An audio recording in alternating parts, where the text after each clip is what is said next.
गर्मीमा चाहिँ यत्तिकै हुनु पर्यो के।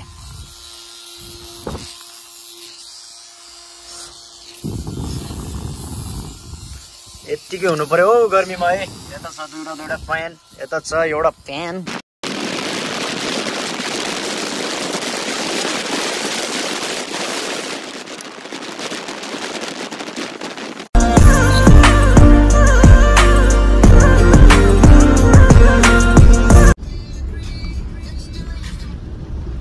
यो चाहिँ हो धिरङको बाटो।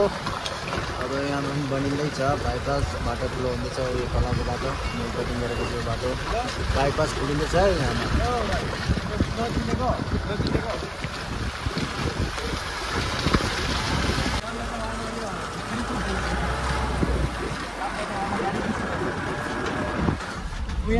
पछि यहाँबाट जान्छ, यहाँबाट कनेक्ट हुन्छ यो बाटो। त्यसपछि धिरङ बजार पस्नु पर्दैन। यो हो बाटो चाहिँ बाइपास, यहाँदेखि माथिबाट थ्रु हुन्छ। ल त काम गर्नु त यो बाटो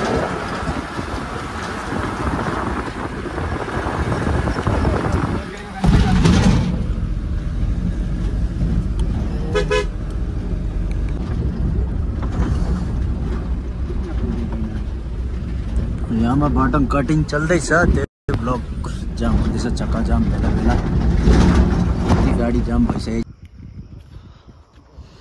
यो चाहिँ अहिले मुनाकेम हाइवे, नेसनल हाइवे 13 मुनाकेमको पारीको जङ्गल हो।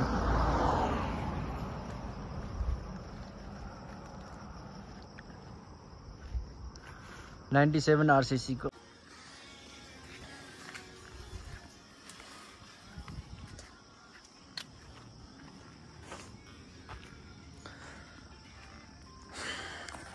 अब यो चाहिँ हल्का बसिरहेको अवस्था हो। यो चाहिँ रेस्ट गरेको अवस्था। यो चाहिँ अब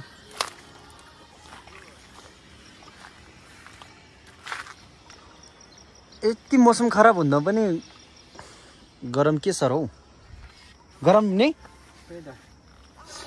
तल तेजपुरमा 41 भनेपछि दिल्ली मुम्बईमा त 50+ छ। तेजपुरमा 41। यस्तो जङ्गलतिर पनि यस्तो गरम लाग्छ नि।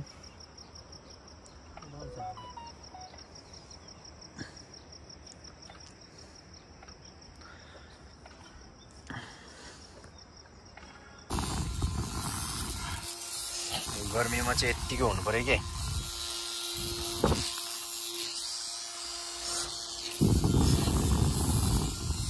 यत्तिकै हुनु पर्यो हो गर्मीमा है। यता छ दुईवटा फ्यान, यता छ एउटा फ्यान। यत्तिको भएन भने त मरिन्छ नि हौ गरमले। के कसो गुरुजी?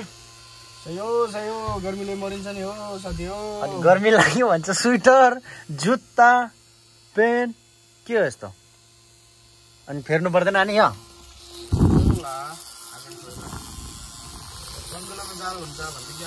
त्यही त नि, त्यहाँ त अलि जाडो छ नि।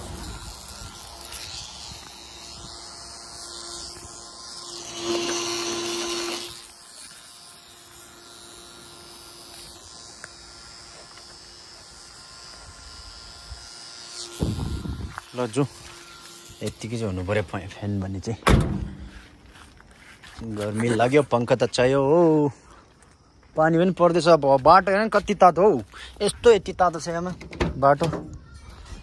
तल त अनि खिड्की सुड्की खोल्न थियो केटा।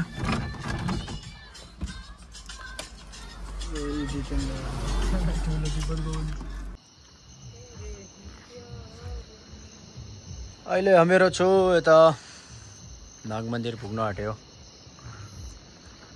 यहाँ बसिरहेको छु, रेस्ट गरेर बसेको अहिले त हामीहरू।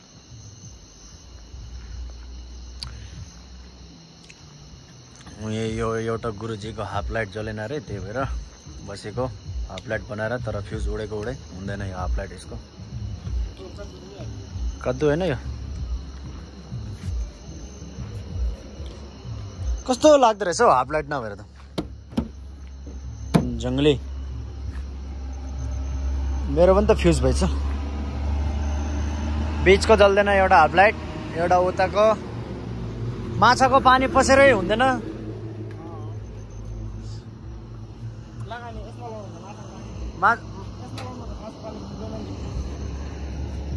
यसमा यसो माछा पानी यहाँ मुनि जान्छ माछा आउँदैन भएन नि अलि सुहाउँदैन नि फेरि माथि पुग्छ नि डिजाइन एउटै